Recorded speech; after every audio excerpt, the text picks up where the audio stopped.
ഞങ്ങളും ക്രൂശിക്കപ്പെട്ട ക്രിസ്തുവിനെ പ്രസംഗിക്കുന്നു. ദൈവ തിരുനാമത്തിന് മഹത്വം ഉണ്ടാകട്ടെ.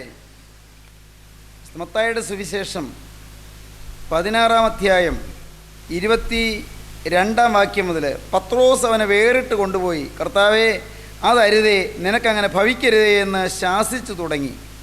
അവനോ തിരിഞ്ഞ് പത്രോസിനോട്, സാത്താനെ, എന്നെ വിട്ടുപോ, നീ എനിക്ക് ഇടർച്ചയാകുന്നു, നീ ദൈവത്തിൻ്റേതല്ല മനുഷ്യരുടേതത്രേ കരുതുന്നത് എന്ന് പറഞ്ഞു.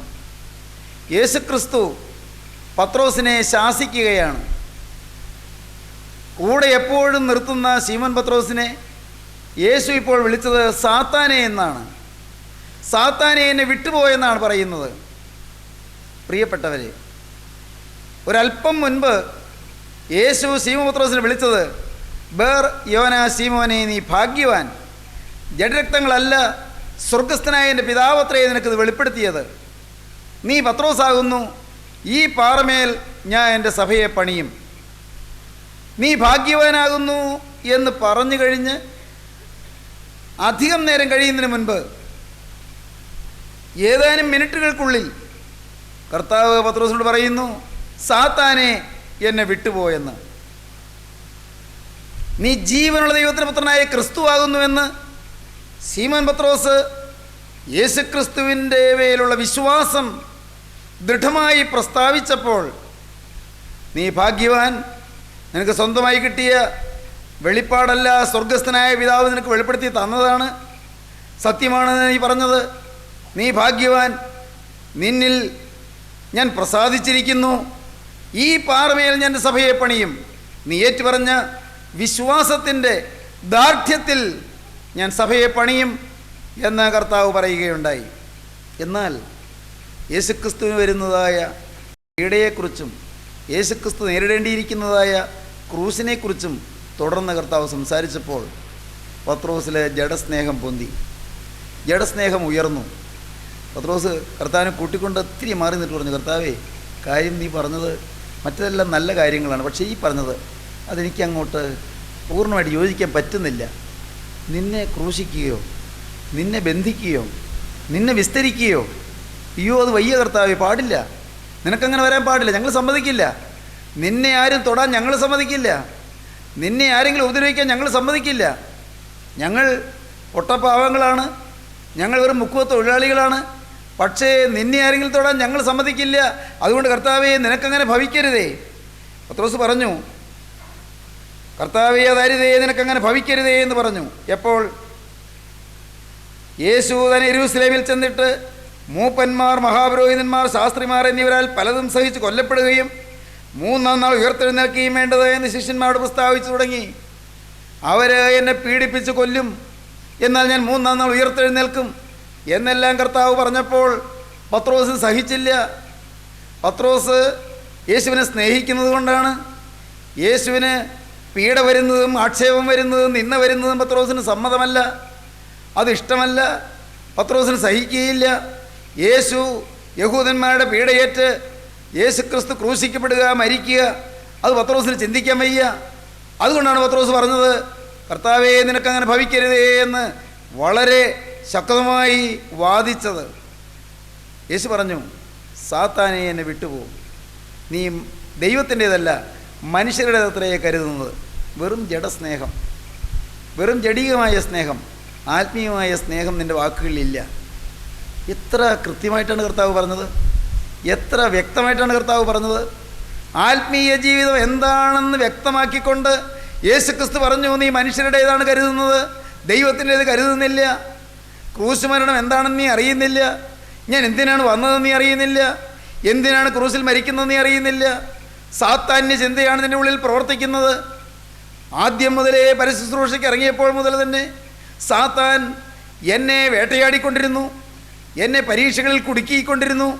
പരീക്ഷകളിലെല്ലാം ജയിച്ചെങ്കിലും പിന്നെയും പിന്നെയും സാത്താൻ ഓരോ അവസരങ്ങളിൽ വന്ന് എന്നെ പ്രലോഭിപ്പിച്ചുകൊണ്ടിരുന്നു. ജനിച്ച ആ ദിവസങ്ങളിൽ തന്നെ, പിറന്ന കാലങ്ങളിൽ തന്നെ ഹേരോദാവിൻ്റെ പീഡയുണ്ടായി എത്രയോ ശിശുക്കളാണ് കൊല്ലപ്പെട്ടത്. മിസ്രയീമിലേക്ക് ഒളിച്ചോടി പോകേണ്ടി വന്നു. പിഞ്ചോമന കുഞ്ഞായിരിക്കുമ്പോൾ ഈ ശിശുവിനെയും പേറിക്കൊണ്ട് അമ്മയായ കന്യമാതാവും യൗസേപ്പ് പിതാവും മിസ്രയീമിലേക്ക്, ഈജിപ്തിലേക്ക് ഓടിപ്പോകേണ്ടി വന്നു. തിരിച്ചു വന്ന് നസ്രയത്തിൽ പോയി പാർക്കേണ്ടി വന്നു. ബേത്ലഹേമിൽ ജനിച്ചു, നസ്രയത്തിൽ പോയി പാർത്തു. ഓരോ തരത്തിൽ ഉപദ്രവങ്ങൾ, ഓരോ തരത്തിൽ നിന്ദകൾ, ഇതെല്ലാം കഴിഞ്ഞ പിശാച് എന്നെ ഇല്ലായ്മ ചെയ്യുവാൻ, എൻ്റെ ആഗമനത്തിൻ്റെ, എൻ്റെ ജീവിതത്തിൻ്റെ ലക്ഷ്യം തകർക്കുവാൻ പൈശാചികം പരിശ്രമിച്ചു. ഇപ്പോൾ നീയും സാത്താൻ്റെ കൂട്ടുകൂടിയിരിക്കുകയല്ലേ, സാത്താനെ എന്നെ വിട്ടുപോ, നീ ദൈവത്തിൻ്റെതെല്ലാം മനുഷ്യരുടെ അത്രേ കരുതുന്നത് എന്ന് പറഞ്ഞു. പ്രിയപ്പെട്ടവരെ, കർശനമായും വ്യക്തമായും ആ പറഞ്ഞത് പത്രോസിനെ വെറുത്തത് കൊണ്ടല്ല, പത്രോസിലുള്ള ഒരു വലിയ മാലിന്യം ചൂണ്ടിക്കാണിക്കുകയായിരുന്നു. സാത്താൻ ഇടം കൊടുത്തത് ചൂണ്ടിക്കാണിച്ച് ആ സാത്താനെ കർത്താവ് ഭർസിക്കുകയായിരുന്നു, ശാസിച്ചകറ്റാൻ കർത്താവ് തുടങ്ങുകയായിരുന്നു. പത്രോസ് അത് നിരാശപ്പെട്ടില്ല. സാധാരണ മനുഷ്യരാണെങ്കിൽ തളരും. എന്നാലും ഞാൻ പടകും വലയും വിട്ട് പുറപ്പെട്ടിട്ട് സാത്താനെ എന്നല്ലേ എന്നെ വിളിച്ചത്, എല്ലാവരും കേൾക്കേ എന്നെ ശാസിച്ചില്ലേ, എല്ലാവരും കേൾക്കേ എൻ്റെ വില കെടുത്തിയില്ലേ, എല്ലാം വിട്ട് പുറപ്പെട്ടിട്ട് ഇതാണോ കിട്ടിയത്? എല്ലാം വിട്ട് ഞാൻ പുറപ്പെട്ടു. ഞാൻ ഈ യേശുവിൻ്റെ പിന്നാലെ പുറപ്പെട്ടത് സകലവും ഉപേക്ഷിച്ചല്ലേ. പടക് വിട്ടു, വല വിട്ടു, തൊഴിൽ വിട്ടു, ഗലീല കടൽ വിട്ടു, ജോലിയെല്ലാം വിട്ടു, എല്ലാം മറന്ന് ഈ യേശുവിൻ്റെ പിറകെ വിളി കേട്ട് പുറപ്പെട്ടതാണ്. ഒരു സ്നേഹം എന്നെ ആകർഷിച്ചുകൊണ്ടല്ലേ പുറപ്പെട്ടത്. എന്നിട്ട് ഇതാണോ കിട്ടിയത്? സാത്താനെ എന്നെ വിട്ടുപോ എന്ന് പറഞ്ഞ് എന്നെ ബഹിഷ്കരിക്കുകയല്ലേ ചെയ്തത്, എന്നെ ഇറക്കി വിടുകയല്ലേ ചെയ്തത്. തോന്നാം, നിരാശ വരാം, തളർച്ച വരാം. പക്ഷേ ശീമോന് തളർച്ച വന്നില്ല. കേൾക്കൂ സഹോദരങ്ങളെ, നാം വായിക്കുന്നത് മത്തായിയുടെ സുവിശേഷം 16-ാം അധ്യായത്തിൻ്റെ അവസാന ഖണ്ഡികയിൽ സാത്താനെ വിട്ടുപോ, നീ ദൈവത്തിൻ്റെതെല്ലാം മനുഷ്യരുടെ അടുത്തേ കരുതുന്നത് നീ എനിക്ക് ഇടർച്ചയാകുന്നു എന്ന് പറഞ്ഞ് ഏതാനും വാക്യങ്ങൾ കഴിഞ്ഞ് നാം 17-ാം അധ്യായം 1-ാം വാക്യം വായിക്കുമ്പോൾ കാണുന്നു, 6 ദിവസം കഴിഞ്ഞ ശേഷം യേശു പത്രോസിനെയും യാക്കോബിനെയും അവൻ്റെ സഹോദരനായ യോഹന്നാനെയും കൂട്ടിക്കൊണ്ട് തനിച്ച് ഒരു ഉയർന്ന മലയിലേക്ക് കൊണ്ടുപോയി അവരുടെ മുമ്പാകെ രൂപാന്തരപ്പെട്ടു.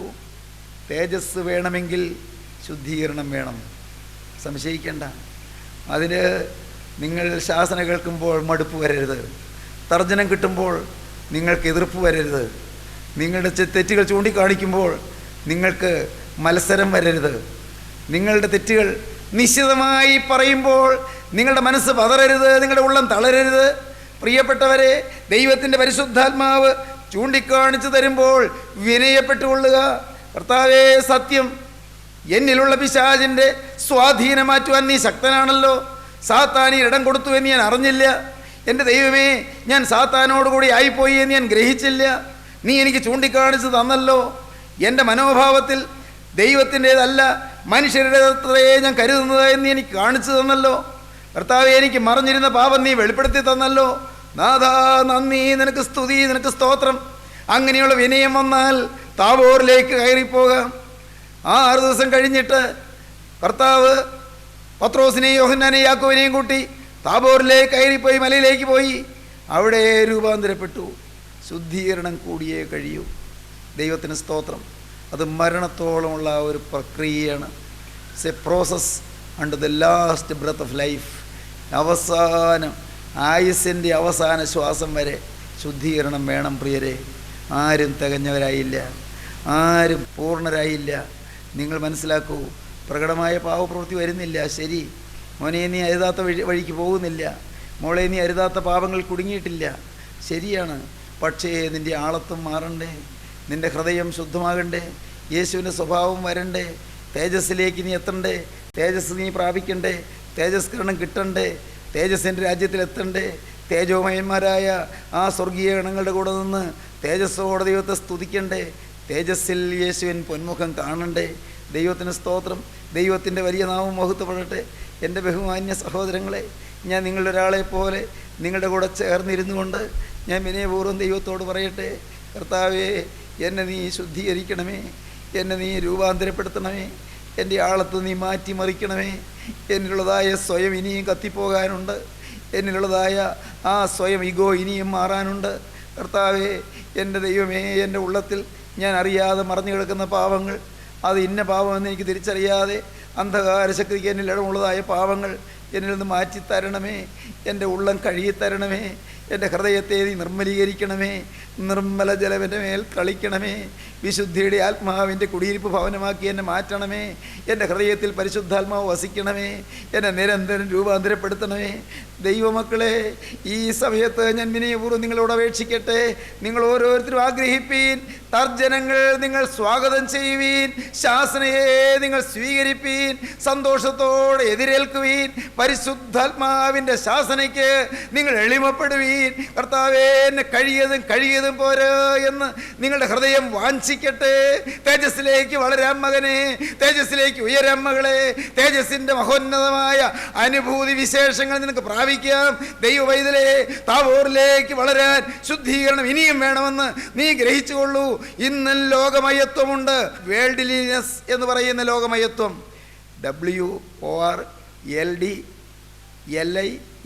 WORLDLINESS, worldliness, ലോകമയത്വം.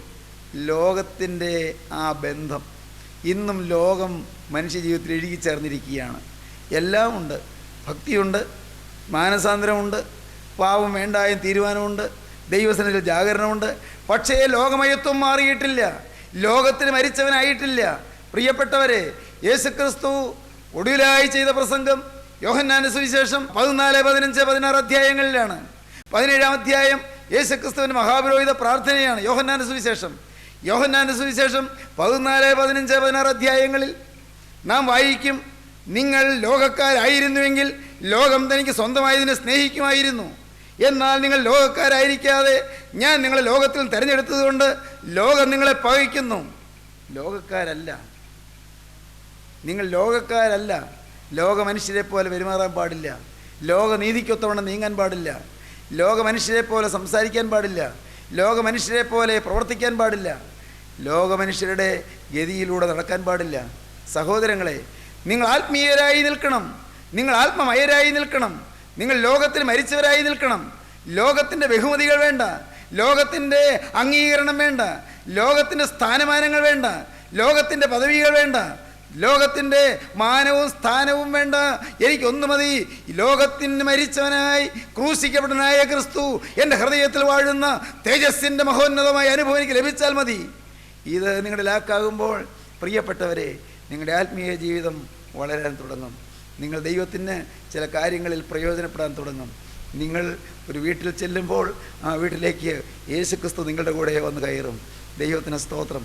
ഒരു വീട്ടിൽ നിങ്ങൾ കാലുകുത്തുമ്പോൾ യേശു ആ വീട്ടിൽ വരും. അവിടുത്തെ ആവശ്യങ്ങൾ യേശു നിറവേറ്റും. അവിടുത്തെ രോഗങ്ങൾ കർത്താവ് മാറ്റും. നിങ്ങളുടെ വ്യക്തിയോട് സംസാരിക്കുമ്പോൾ യേശുക്രിസ്തു ആ വ്യക്തിയോട് സംസാരിക്കും. ആ യേശുവിൻ്റെ വചനം അവരെ രൂപാന്തരപ്പെടുത്തും. അവരുടെ ഉള്ളത്തിൽ തീ കത്തിക്കൊണ്ടിരിക്കും. ദൈവത്തിന് സ്തോത്രം. ദൈവത്തിൻ്റെ വലിയ നാമം മഹത്വപ്പെടട്ടെ. ഞാൻ ആ ദൈവത്തെ സ്തുതിച്ചുകൊണ്ട് നിങ്ങളോട് അറിയിക്കട്ടെ. സഹോദരങ്ങളെ, ഈ ആത്മീയമായ ഉയർന്ന പടവുകളിലേക്ക് നിങ്ങൾ വാഞ്ചയോടെ കയറി വരുവീൻ. അപ്പോസ്തലനായ പത്രോസിന് ഈ ശുദ്ധീകരണം കൊടുത്തിട്ട് താബോറിലേക്ക് കയറ്റിക്കൊണ്ടുപോയി. പക്ഷേ അവിടെയും ശുദ്ധീകരണമാണ്, താബോറിലും ശുദ്ധീകരണമാണ്. മത്തായിയുടെ സുവിശേഷം 17-ാം അധ്യായത്തിലും, മർക്കോസിൻ്റെ സുവിശേഷം 9-ാം അധ്യായത്തിലും, ലൂക്കോസിൻ്റെ സുവിശേഷം 9-ാം അധ്യായത്തിലും ഈ സംഭവം രേഖപ്പെടുത്തിയിട്ടുണ്ട്. മർറൂമലയിലെ സംഭവം, താബോറിലെ സംഭവം രേഖപ്പെടുത്തിയിട്ടുണ്ട്. മത്തായിയുടെ സുവിശേഷം 17-ാം അധ്യായത്തിൻ്റെ ആദ്യം, മർക്കോസിൻ്റെ സുവിശേഷം 9-ാം അധ്യായത്തിൻ്റെ 2-ാം വാക്യം മുതൽ, ലൂക്കോസിൻ്റെ സുവിശേഷം 9-ാം അധ്യായം 28-ാം വാക്യം മുതൽ വായിക്കുമ്പോൾ ഈ സംഭവം രേഖപ്പെടുത്തിയിരിക്കുന്ന നമുക്ക് കാണുവാൻ സാധിക്കും. ഇവിടെ ലൂക്കോസിൻ്റെ സുവിശേഷത്തിലാണ് നാം കാണുന്നത് ഒരു പ്രത്യേക വാക്ക് നമുക്ക് കാണാം. അവർ മേഘത്തിലായപ്പോൾ പേടിച്ചു. മേഘത്തിൽ നിന്ന് ഇവൻ എൻ്റെ പ്രിയപുത്രൻ, ഇവന് ചെവി കൊടുപ്പീൻ എന്ന ഒരു ശബ്ദമുണ്ടായി. ആ ശബ്ദം ദൈവത്തിൻ്റെ ശബ്ദമാണ്. ആ ശബ്ദം ഉണ്ടായതിന് കാരണം പത്രോസ് ഒരു മണ്ടത്തരം പറഞ്ഞു. ഇത്രയും ശുദ്ധീകരണം കിട്ടിയ പത്രോസിനൊരു മണ്ടത്തരം പറ്റി. എന്താണ് പറഞ്ഞത്? ഗുരു, നാം ഇവിടെ ഇരിക്കുന്നത് നല്ലത്. അവർ അവനെ വിട്ടു പിരിയുമ്പോൾ പത്രോസ് യേശുവിനോട്, ഗുരു, നാം ഇവിടെ ഇരിക്കുന്നത് നല്ലത്. ഞങ്ങൾ 3 കുടിലുണ്ടാക്കട്ടെ, ഒന്ന് നിനക്കും, ഒന്ന് മോശയ്ക്കും, ഒന്ന് ഏലിയാവിനും എന്ന് താൻ പറയുന്നത് ഇന്നത് എന്നറിയാതെ പറഞ്ഞു. Voice of ignorance. പത്രോസിൽ നിന്ന് വന്നതായ ആ ശബ്ദം it was a voice of ignorance. അറിവില്ലായ്മയുടെ ശബ്ദമാണ്, ചിന്തയില്ലാതെ വന്ന ശബ്ദമാണ്, ഇഗ്നറൻസിൻ്റെ ശബ്ദമാണ്. നാം ഇവിടെ ഇരിക്കുന്ന നല്ലതെന്നാണ് പത്രോസ് പറയുന്നത്. തേജസ് പ്രാപിച്ചിട്ട് ഇരിക്കാനല്ല, തേജസ് പ്രാപിച്ചിട്ട് കരയുന്ന ജനസമൂഹത്തിലേക്ക് ഇറങ്ങിച്ചെല്ലാനാണ് കർത്താവ് അവരെ കൂട്ടിക്കൊണ്ടുപോയത്. താഴ്വരയിൽ ചന്ദ്രരോഗം ബാധിച്ചവരുണ്ട്, ഭൂതബാധയേറ്റവരുണ്ട്, വലയുന്നവരുണ്ട്, അവിശ്വാസികളുണ്ട്, ഭാരപ്പെടുന്നവരുണ്ട്, കഷ്ടതയിൽ ഉഴലുന്നവരുണ്ട്, ദുരിതങ്ങളിൽപ്പെട്ട് അഴലുന്നവരുണ്ട്. താഴ്വരയിൽ മറ്റ് ശിഷ്യന്മാർ അമ്പരപ്പിലാകുകയാണ്. അവരുടെ അടുക്കൽ ഒരു ചന്ദ്രരോഗം ബാധിച്ച, ബോധക്കേടുള്ള, ഒരു എപ്പിലെപ്സി ബാധിച്ച, ഒരു ഫിറ്റ്സ് ബാധിച്ച ഒരു രോഗിയെ കൊണ്ടുവന്നിരിക്കുകയാണ്. ആ രോഗിയെ സുഖപ്പെടുത്താൻ പറയുന്നു. അവർക്ക് സാധിക്കുന്നില്ല.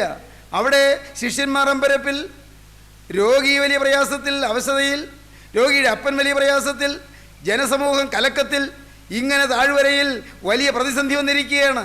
അപ്പോഴാണ് മുകളിലേക്ക് കൂട്ടിക്കൊണ്ടുപോയത്. മുകളിൽ അവിടെ തന്നെ സുഖിച്ചിരിക്കാനല്ല, അവിടെ തന്നെ ആ തേജസ്സിലിരുന്ന് ആനന്ദിക്കാനല്ല, തേജസ്സിലിരുന്ന് ശക്തി ആർജിച്ചിട്ട് താഴ്വരയിലേക്ക് വന്ന് ഈ പ്രശ്നത്തെ അഭിമുഖീകരിക്കാനാണ് ക്രിസ്തു അവരെ കൂട്ടിക്കൊണ്ടുപോയത്. ദൈവത്തിൻ്റെ വലിയ നാമം മഹത്വപ്പെടട്ടെ. ശക്തി ആർജിച്ചിട്ട് അവിടെ താഴ്വരയിലേക്ക് ഇറങ്ങിച്ചെല്ലാൻ. ദൈവമക്കളെ, ഞാൻ നിങ്ങളോടൊന്ന് ചോദിച്ചോട്ടെ, നിങ്ങൾക്ക് ശക്തി ആർജിച്ചിട്ട് താഴ്വരയിലേക്ക്, വലയുന്നവരുടെ ഇടയിലേക്ക് ഇറങ്ങിച്ചെല്ലാൻ നിങ്ങൾക്ക് താല്പര്യമുണ്ടോ?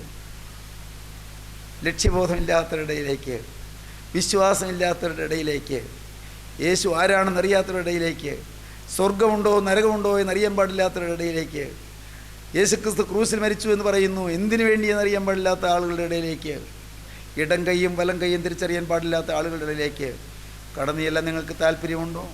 അവിടെയാണ് സുവിശേഷ വേല തുടങ്ങുന്നത്. അതാണ് സുവിശേഷ വേല. ഞാൻ രക്ഷയുടെ സന്തോഷം അനുഭവിച്ചു കഴിയുമ്പോൾ അയ്യോ, ഈ സന്തോഷം അനുഭവിക്കാത്ത അനേകരുണ്ടല്ലോ എന്നുള്ള വേദന അത് ഹൃദയത്തിൽ തിങ്ങി വിങ്ങി വരുമ്പോഴാണ് സുവിശേഷ വേല. ദൈവത്തിന് സ്തോത്രം.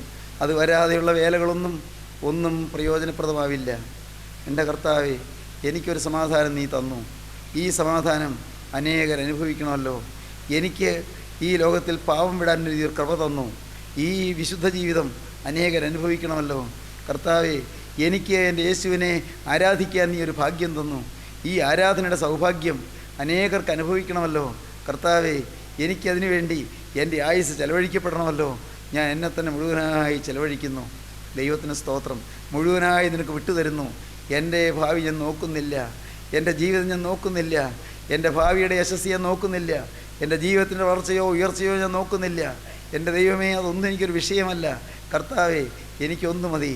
ഈ ലോക ജീവിതത്തിൽ ഞാൻ ജീവിക്കുന്ന ആയുഷ്കാലം കൊണ്ട് ഒരു വിശുദ്ധനായി തീരുക, ഒരു വിശുദ്ധിയുടെ വചനം പറഞ്ഞ് യേശുവിലേക്ക് അനേകരെ ഇത് ആനയിക്കുക. ഇതാണ് എൻ്റെ ജീവിതത്തിൻ്റെ ആകെ ലക്ഷ്യം. ഒരു വിശുദ്ധനായി ജീവിക്കുക, വിശുദ്ധനായ യേശുവിലേക്ക് അനേകരെ ആനയിക്കുക. ദൈവത്തിന് സ്തോത്രം. സഹോദരങ്ങളെ, നിങ്ങളെന്ത് പറയുന്നു? നിങ്ങൾക്ക് ആ ദാഹം വരുന്നുണ്ടോ? നിങ്ങൾക്ക് ആ തീഷ്ണത വരുന്നുണ്ടോ? യേശുവിന് വേണ്ടി വേല ചെയ്യാനുള്ള ആഗ്രഹം വരുന്നുണ്ടോ? സ്നേഹിതരെ, ഞാൻ അല്പം സങ്കടത്തോടെ പറയട്ടെ, നിങ്ങളിൽ പലർക്കും ഈ രക്ഷയുടെ സന്തോഷം കിട്ടിയിട്ടില്ല. നിങ്ങളിൽ പലർക്കും യേശു ഉള്ളത്തിൽ വസിക്കുന്നതിൻ്റെ ആനന്ദം കിട്ടിയിട്ടില്ല. യേശു ക്രിസ്തു ക്രൂസിൽ മരിച്ചത് എൻ്റെ പഴയ ജീവിതം മരിച്ച്, പഴയ സ്വഭാവം മരിച്ച് ഞാനൊരു പുതിയ മനുഷ്യനായി തീരാനാണ് എന്നുള്ള പരമോന്നത സത്യം പലർക്കും അനുഭവമായി തീർന്നിട്ടില്ല. പഴയ മനുഷ്യൻ മരിക്കണമെന്ന് പലരും ചിന്തിച്ചിട്ടില്ല. ഒരുത്തൻ ക്രിസ്തുവിലായാൽ പുതിയ സൃഷ്ടിയാകുന്നു, പഴയത് കഴിഞ്ഞുപോയി, ഇതാത് പുതുതായി തീർന്നിരിക്കുന്നെന്ന് വചനം പറയാൻ നിങ്ങൾക്കറിയാം. പക്ഷേ നിങ്ങളിൽ പലരും പുതിയ സൃഷ്ടിയായിട്ടില്ല. നിങ്ങൾ ദയവായി എന്നോട് ക്ഷമിക്കണം, ഞാൻ തുറന്നു പറയുകയാണ്. പലരും പുതിയ സൃഷ്ടിയായിട്ടില്ല. പലർക്കും സത്യമായൊരു മാനസാന്തരം വന്നിട്ടില്ല. യേശുവിൻ്റെ സ്വഭാവം പ്രാപിക്കണമെന്നുള്ള ചിന്ത പോലും പലർക്കും വന്നിട്ടില്ല. ഇന്നും പ്രകടമായ പാവങ്ങളിൽ കുടുങ്ങി കിടക്കുന്നവർ അനേകർ ഈ വാക്കുകളെ കേൾക്കുന്നുണ്ട്.